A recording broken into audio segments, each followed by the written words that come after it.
the 61 corridor, Mm-hmm. and this is the new pumping station they call Delavan, Yeah. but it's not in Walworth County. Yep. So, why they do that, I'm not exactly sure. I think because that'll mean the Rock County people won't think Yes. that it's in their county, I think.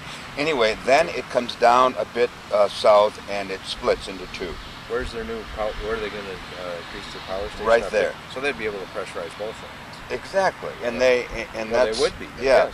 And here's Stater Road. That would be up north of Is you. that another pumping station? No, that's where Crosses Territorial Road, Lake Lorraine, and this goes all the way down. Let me see. I've got a closer No. where I just want to look at my. you can probably see it here. You probably even have my your name family's on it. property's over here. Oh, okay. So you're not. So there's a different. Oh. I think it's Well, you're Guardian. on Kilkenny Road, right? No. That's where my father was born. Oh, yeah, that's that yeah. was right I'm close to riding that tomorrow. Yeah. Oh, tomorrow. So what time would you be by Kilkenny Road there? Well, it's Are you hard going to ride 89 or are you going to ride Kilkenny Oh, Road? I'm going to be on 89 just a little bit. I don't want to be on it because it's so. Well, actually, if you went Johnson and Kilkenny, and then just a little of 89 and back over there. yeah. So, But you have the stations? you mean the pumping stations? Well, there's a pumping station down in Illinois, and then there's. This is the last one. In Wisconsin? Yeah. I wonder how they differentiate then if they're. Well, I suppose the pipes are running together, and then they. Well, there are 4 pipes coming down through Wisconsin. And they indicate they're only going to pressurize the one, I guess, right? Well, that's what they said. But how are they going to? They got to have some pretty fancy engineering to increase the flow to these 2 lines, but not to this one. Well, And I suppose if they're separate pipes, I don't know if they work off one compressor or whether you have multiple compressors, but you'd think. The thing of it is that the Enbridge does not. They disclose at the last possible minute what they say is happening. And if they would disclose and be transparent, this line here has one going south and one going north. It carries the dilbit, the tar sands, in one, and it carries the chemical. You're saying there's 2 pipes here. Right. And then the diluent carries it back. And the diluent is the chemicals they use to dilute it. Yeah, no, I know that. They've made some reference that the oil itself isn't different, but the question is, are they talking about you call it dilutant? I think it's diluent is Diluent. what Diluent. they call it. I don't know why. Yeah. Well, most people would call it dilutant. Most people. You're diluting it, I guess. diluting. yeah, but I looked it up in the dictionary because I had trouble with that too, and it is diluent or diluent. Yeah. So there's a number of pipes because I need to. They've written to all the supervisors and asked Well, them to get in touch with them regarding Well, I questions. saw it. I saw Charlene's copy, and all the myths you go through. They say, well, we've already had an EA in the 2006, and maybe goes back to the 60s. But the environmental assessment is not what we want. The full assessment is an environmental impact statement, the EIS. That's that what costs lots of money. That's what the that resolutions are asking for, Yeah. and they don't want full disclosure. Hey, here comes someone who wants to listen in on that. Maybe And so this is Now, at the 6:30 meeting in Delavan, you're going to that? yeah. Enbridge isn't planning on being there for that, are they? Oh, I don't know. They I don't know. They could have been here this morning, but even though they don't go to 1.2 million, let's just accept their statement. They still can spill the spills usually are caused by weld failure, and one of the bad things about this new pipe that went in that they used 1998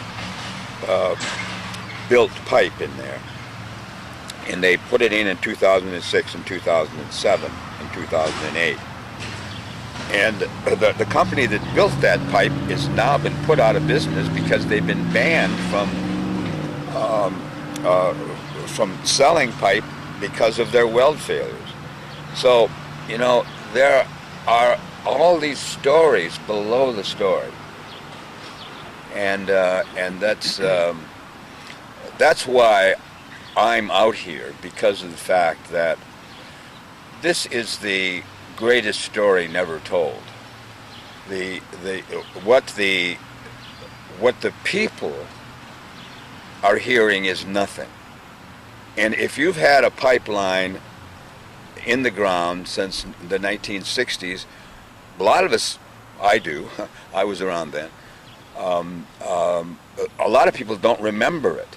You know, that happened so long ago. So, and then it's hidden under the ground. I crossed the pipeline on my ride from State Line Road this morning 3 times, and there are 4 white pipes with orange heads on them. That's all you see. Now, if you ride like 6 Corners Road every day, you don't see those things. I mean, it's just like they're almost hidden in the corn. So, it goes out of your sight and memory. So that's why, you know, I wouldn't ask people to stop the pipeline, although someday that would be a great idea not to have to depend on petroleum. But what I'm only saying is, what are the risks? What are the possible risks, so that you know it? You know what the risks are.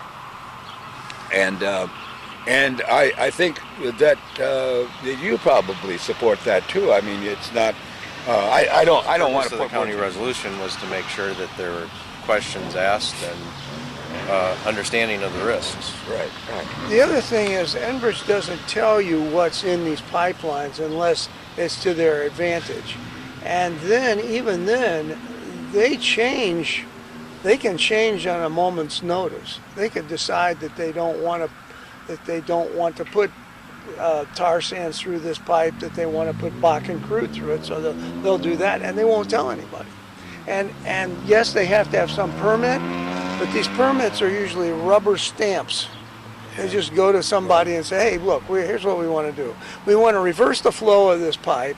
We want to put tar sands through it instead of sweet crude. Yeah. And they just say, go right ahead. And then they say Rubber stamp, that go right ahead. the petitions were passed way back when, so that approved the line to do everything they want to do now. So, when we ask the state DNR for that information, we can't get it from them.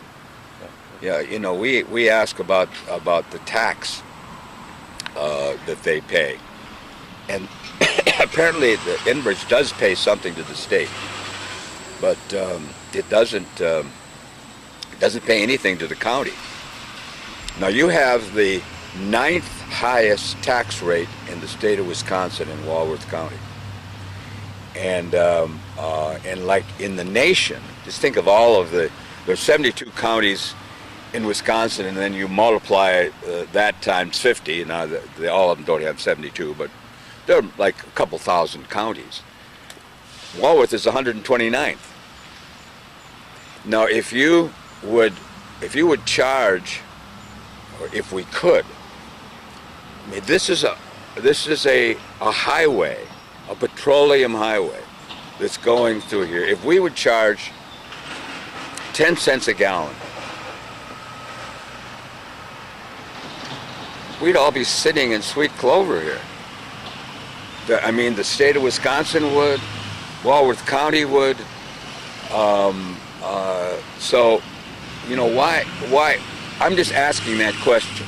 You know, I'm no. Well, probably a penny a gallon we'd be doing good. Yeah. I think at the Absolutely. capacity, if you own a farm there and you got 1.2 million barrels passing under your feet, I think that's about 500 some gallons a second, which it's hard to grasp all the numbers. There's 40, aren't there 40 some gallons to a barrel? 42, yeah. And I think another, issue is a real property rights, having had our family have gas pipeline put across our property, familiar with the process. It's not something you negotiate with and say this is okay. You get papers that say this is what we want to take from you, Right. and it's going to happen either we negotiate or we go through court and condemn the property, condemnation or whatever. eminent domain. And the other part is you don't get to negotiate the terms, and so a lot of people, I think, have these pipelines put through by threat of eminent domain, and then you find out, well, they can put another pipe, and not necessarily limited as to what they can flow through. And even though that affects the value of your property, you're done. Your dad may have back in 1964 got $500, and now you have something running through. And of course, if the pipeline is near your property but not on it, that can affect the value of your property depending on what's going through. And if there is a spill, obviously people will then be paying more attention where these pipelines are, and a lot of people could suffer property value. So it's real important to understand what those risks are. Yeah, where the pipeline crosses Territorial Road up there in northwestern Walworth County, right next door is the property is for sale. And it has a 6-acre lake on it, and whatever. And I don't know why it's being sold, but you could ask the question: is it because they're worried about the pipeline and the lake and other fallout? I don't know. I'm just asking the question. Well, no, I think there's a lot of questions need to be asked because there's property rights at stake and public safety and money, and there's also issues of if there is breaks, how prepared are the county or people up and down the line to respond to that, and what provisions has Enbridge put in place to respond? Because if you're talking about a line all the way from Lake Superior down to the state line here, odds are over time something may happen. We've already had, how many did you say in Wisconsin on the line? 4? 3 spills. 3 spills. 3 spills. And across the Enbridge system, they've had 800 failures since 1999. But 3 spills in Wisconsin on this line. Yeah. Yes. So it's something that we can expect. Yeah. And the biggest spill that they had was in the Kalamazoo River. And that was 800,000 gallons to somewhere between 800,000 gallons and 1 million gallons. It's been 4 years, and they still haven't cleaned it up. There's still 180,000 gallons of That was tar sands. tar sands on the bottom of that river. They can't get it out. They have to dredge the river bottom to get it out because the light hydrocarbons like benzene and hexane and those they evaporate, they bubble off, and they're toxic. So that causes illness to the people around them, around Kalamazoo River. But the tar sands itself sinks to the bottom. A little bit more like asphalt once the it's more like volatiles asphalt. escape. You can't get that out. And Enbridge is saying, we can't get this out. If we go, we have to drill on it now, and then that just kicks it up again in the river. So we really can't better leave it alone, they say. Better just leave it alone. But Well, they say... Which may be accurate, but that doesn't mean that's a good solution. I think exactly. in the recent communication between Enbridge and the County Board of Supervisors, they say that that tar sands, it's a myth that it doesn't float. Now, where did that come from? Now, there was a book that was written that won 3 Pulitzer Prizes. It's called Dilbit Disaster. Dilbit meaning the tar sands oil.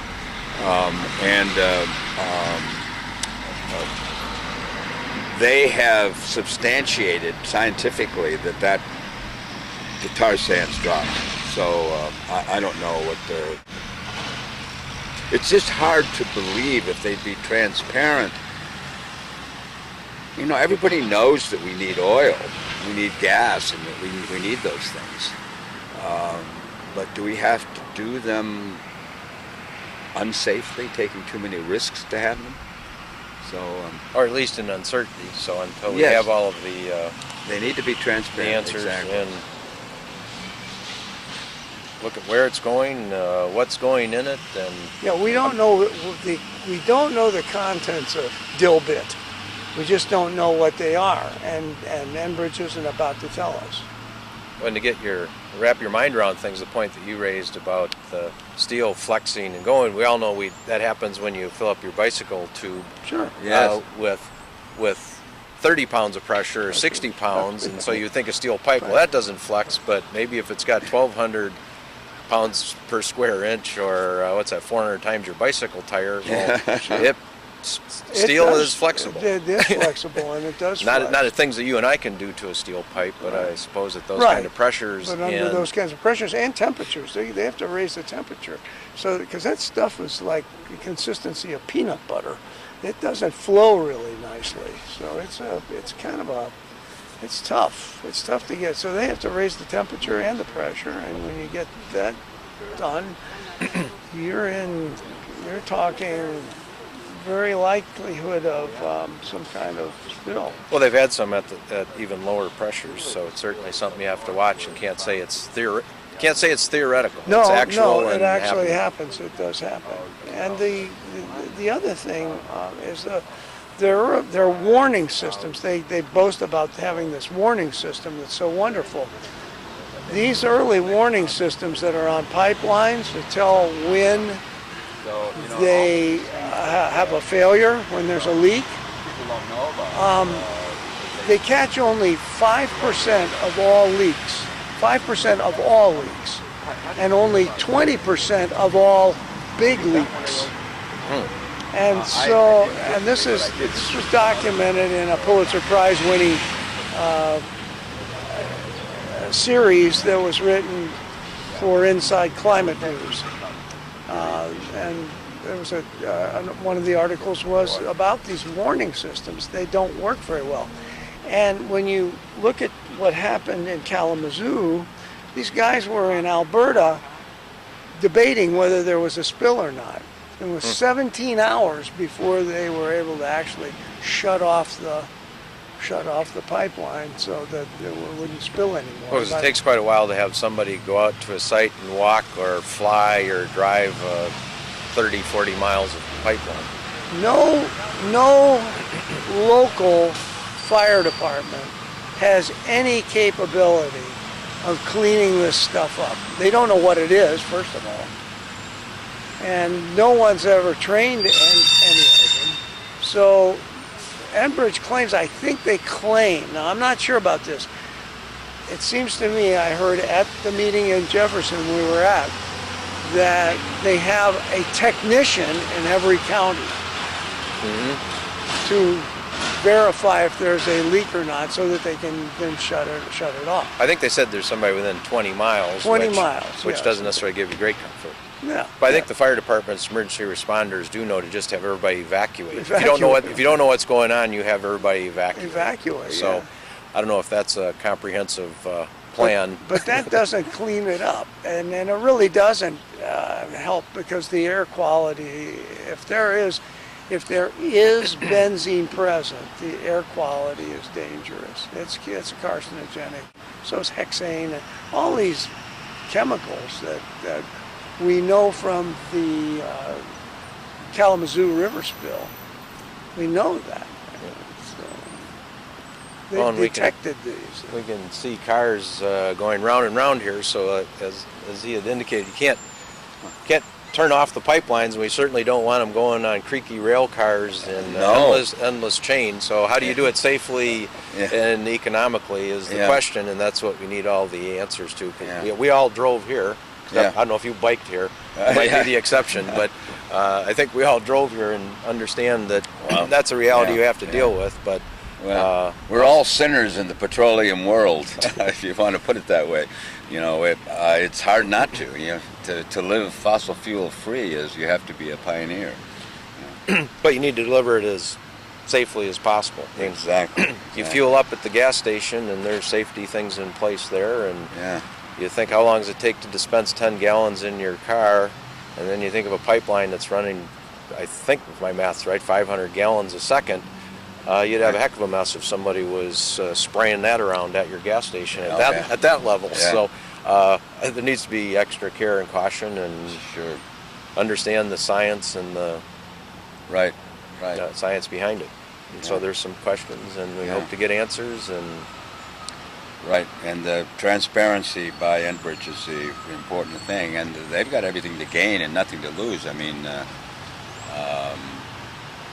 so what is their loss by not being free about what's flowing here or there, or what the pressures are, or I think they're just afraid that if people know this, they can put two and two together and say, hey, we don't want this pipeline running through here. well, We would well, like- the pipeline's here, Yeah. and they're in business to make a profit, which is okay. But they need to pay the costs to make sure it is safe. Is Right. the most important thing. yeah. I appreciate you bringing this to Well, people's attention and highlighting it. well, and, thank you very much. We'll be seeing you in Delvin Okay, later. Great. Thanks. I'm not in as good a shape as you. Oh well. I'd like to ride the bike, but Well.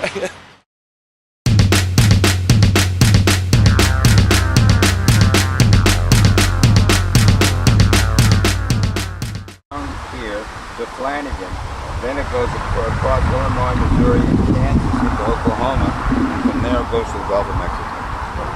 So and that's headed out of the country. I mean, when they say, well, we're just doing it for your own good, so that you can have this petroleum around, so you can drive your truck, and but that would be nice. I mean, I'm not against you being able to drive your truck, but if it's going to China, That's what I don't understand about our whole government's theory of the way of doing worldly business now. It just doesn't seem. It doesn't. They're not taking care. They're not looking out for us as number one anymore. No. They're looking out for Absolutely the right. bigger the company is, the more they're looking out for them.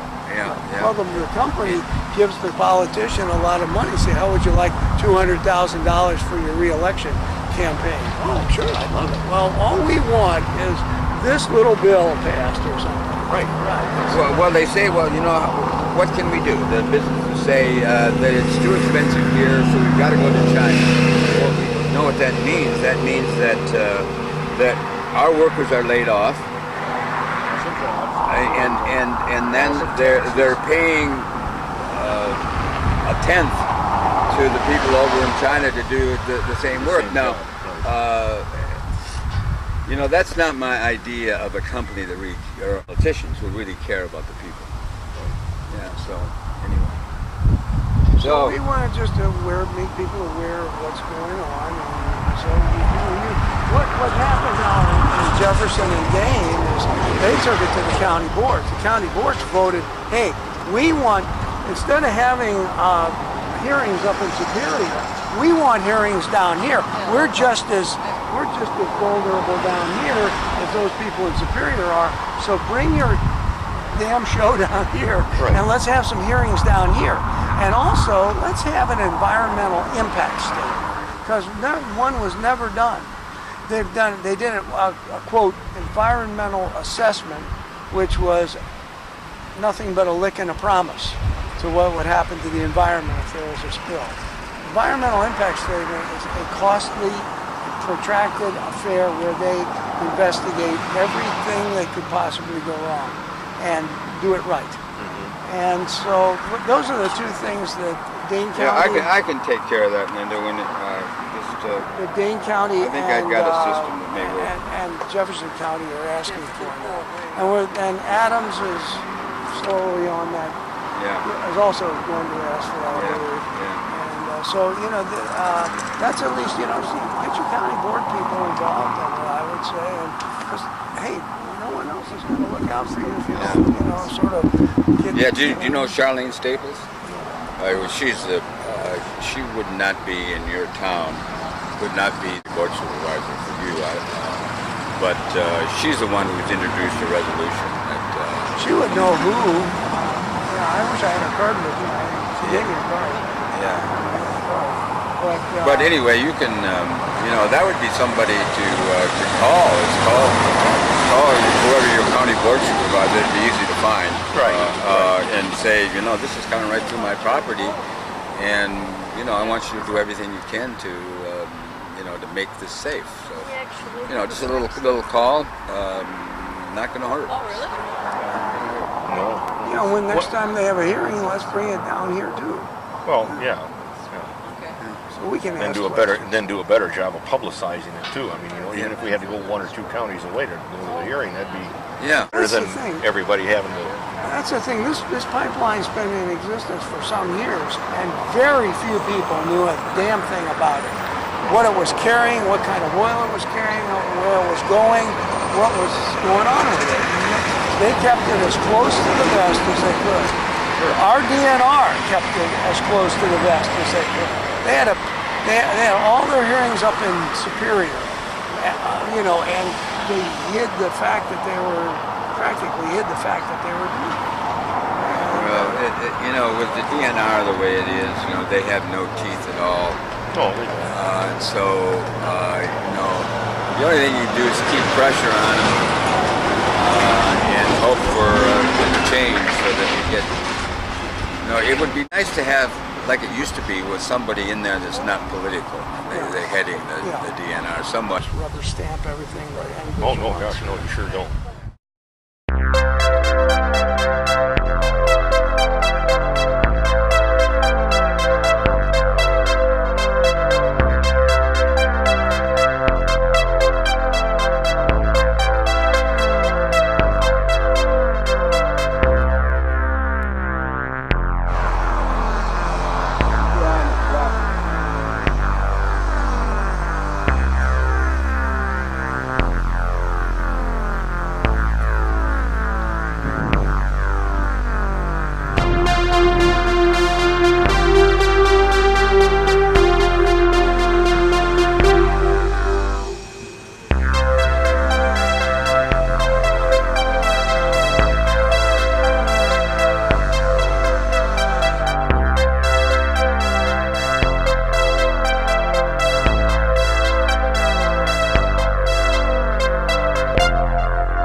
I'm going to get more active in the fight for Mother Earth and and Father Sky, because we can't have these people destroying this stuff on us. No, we can't. We can't. I see you're Veterans for Peace. That's all right. And I want to ask you your name, but are you from Rock County or from Walworth? We just opened up a new chapter in Janesville. Oh, wow. Veterans for Peace Chapter 970. Uh-huh. It's brand new, it's still in the works, and we're going to get off. Matter of fact, this weekend we were up at the high ground.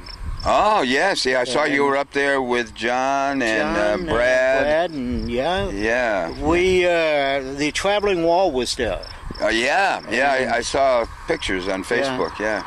And so we read the names of all the Wisconsin men and women that were killed in action and missing in action from what's going on in the Middle East and Iraq, Afghanistan, all the way back to the ones in Vietnam. Yeah. And every 10th name I would ring this gigantic bell.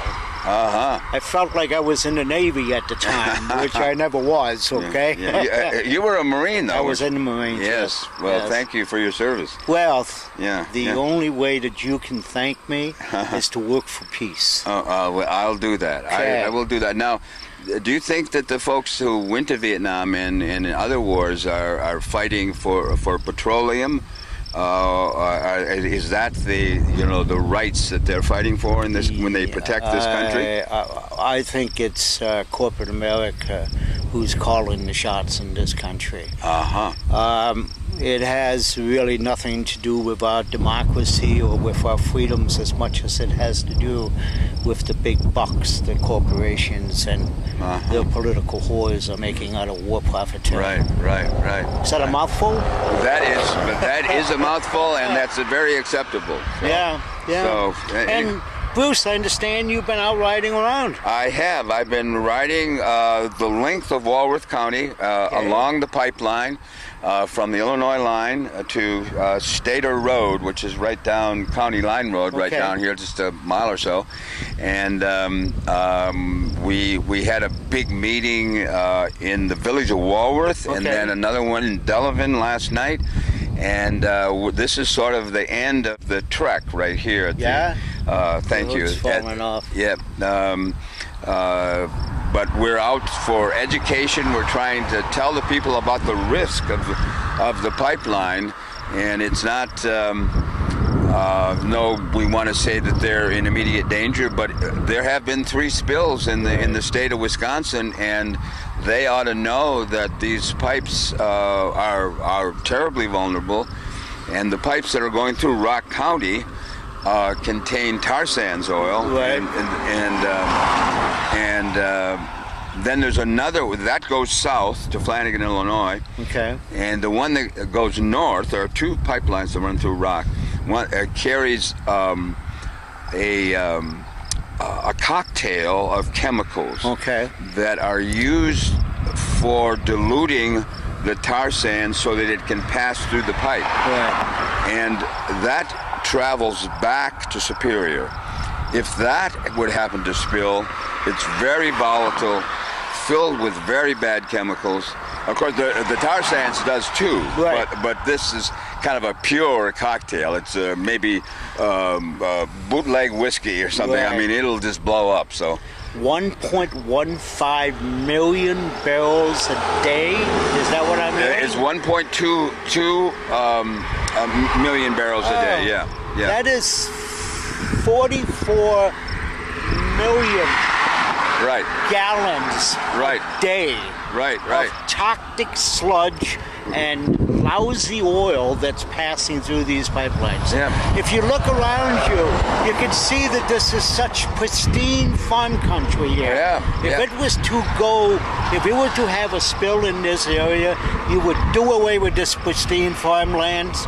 You would do away with Lake Koshigan, and you would do away with the Rock River. Yes, you would. That is not a risk that I'm willing to take. Well, you know, we think at the bottom of this, even a greater scare is the loss of water.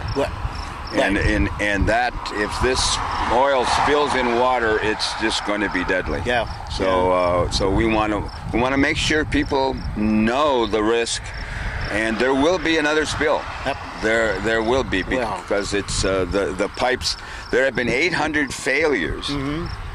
This Enbridge pipeline company has experienced since 1999. So, you know, it's not as though this is a transportation company that has had no wrecks. It has a long history of failure. So I understand that the state of Wisconsin, Attorney General Van Hollen sued Enbridge, and I think it was in 2006, 2004 for spillage through Wisconsin.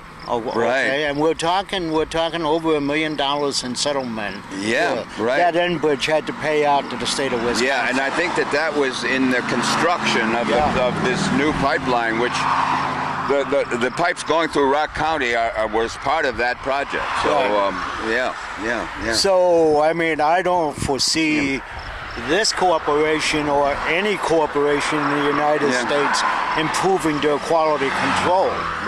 I was in quality control for almost 32 years.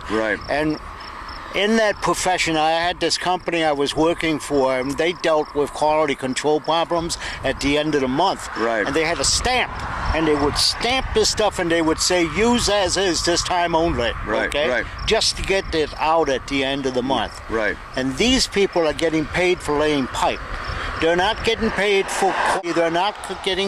for observing regulations involving the transportation of oil or anything else like this. They're getting paid by how much pipe that they lay.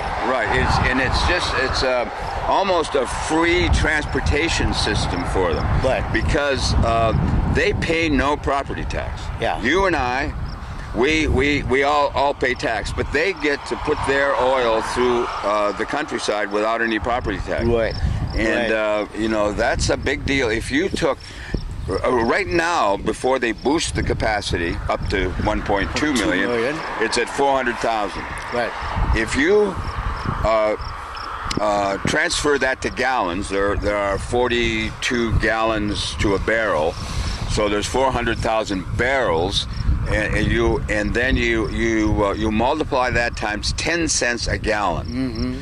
That's $620 million a year that could be returned to Wisconsin. Mm-hmm. What that would do to the debt, what that would do to come back, you know, Rock County and Walworth, jobs. Rock County and Walworth County, they get no money back for this free transportation system that runs through there. Mm-hmm. Now, the state claims that they're getting some money from Enbridge, but we don't know how much and what it's for. Right. So, but it's certainly, they say that it's not property tax.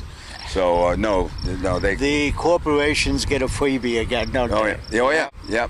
If they were only made to pay their fair share. Yeah. So, but that doesn't happen here anymore. Corporations get a carte blanche to run the country, to buy the government, to do whatever they want to do.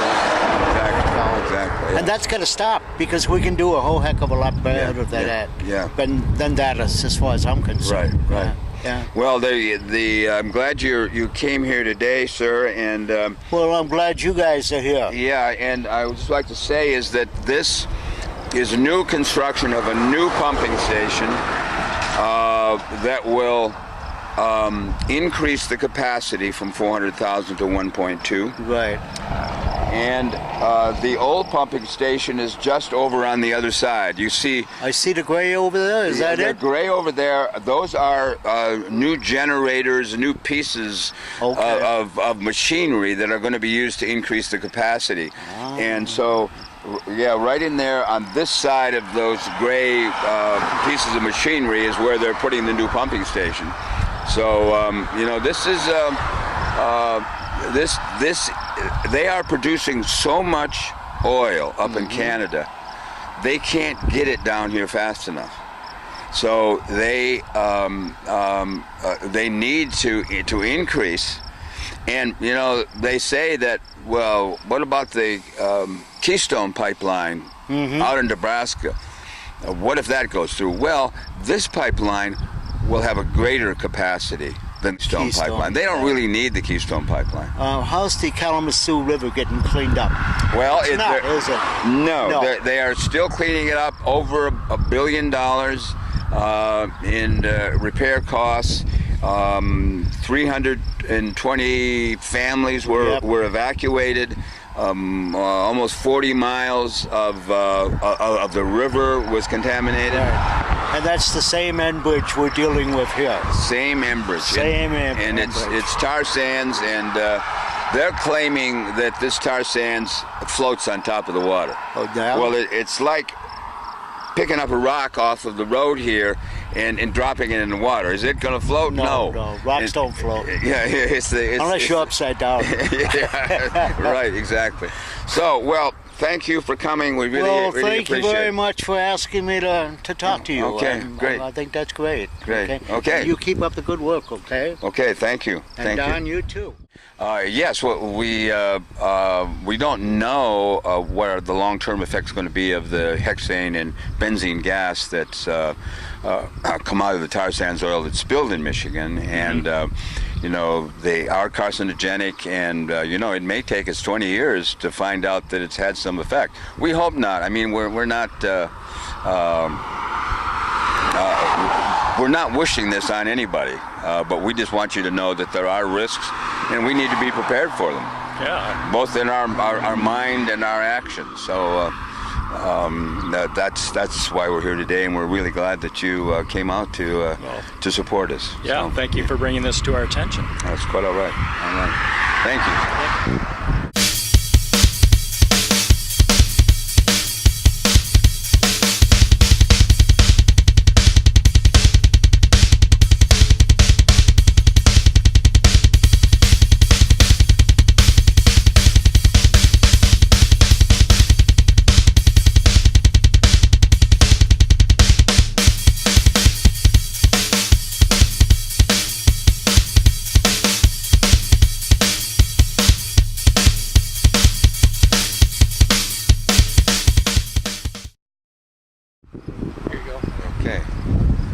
All right, I am going to introduce the audience to a lovely young lady from Elkhorn, Wisconsin, Walworth County. And how did you find yourself here today? Well, Bruce, I had gone to a presentation in Madison prior to the tailgating that had to do with Pipeline 61, and 3 of us from Elkhorn went, and I had no idea. I was just kind of going because I had a free evening, and I left appalled and did some more research, got Walworth County Supervisor Charlene Staples kind of in the loop, and because the pipeline goes within a quarter mile of her house, and that is the Walworth County district in which she is the supervisor. So the 2 of us have been doing a lot of research, and then had contacted you to start some public education, and it's slowly but surely we're getting the word out. We're getting some letters to the editor this week. Last night at a meeting in Delavan, we had 3 of 11 county supervisors and a candidate for public office. So we're, it's slowly but surely the word's getting out there. But we're real concerned. We're not getting the information we need. Enbridge sends letters to the county saying that, we're not even going through Walworth County. And then the next letter, it's like, well, we're going through Walworth County, but we're not carrying anything that you need to be worried about. And, well, maybe we are, but we're not going to increase the pressure. And it's just very disconcerting to have just so much bad or lack of information, and people have a right to know what's under our feet. Okay, good. Can we use your name on Absolutely. On video? This is Ellen Moriarty Holly, and she is very active in causes in Walworth County, and she is the center of our education project in the Walworth County, and we're very proud of her, and we're very happy to have her. Well, glad to be part of the team. Yeah, thank you very much. Yeah, Brad made a suggestion here that maybe we should put a display up in the rotunda about the construction with pictures and about what's coming down with this Enbridge thing. And that way there's a huge amount of people that travel through the rotunda on a daily basis. Idea. That's that's what I call real boots on the ground activism, where you're going out to where the people collect. Yeah. And then you try to educate them. You're not blasting them out of the water. You're just saying, here it is. It is, yeah. Yeah, and as actually Mary Burke said about our operation up here, she said,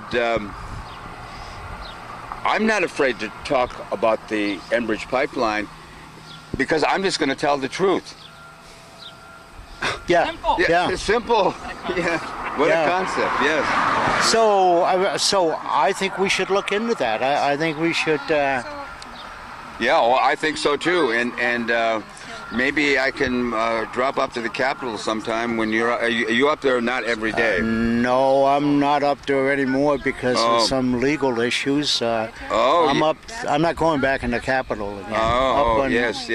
I will sorry go. to bring that up. Yeah, I will go to the sing-along outside on Fridays, though. Okay, all right. Well, maybe I can show up there on a Friday and we can talk.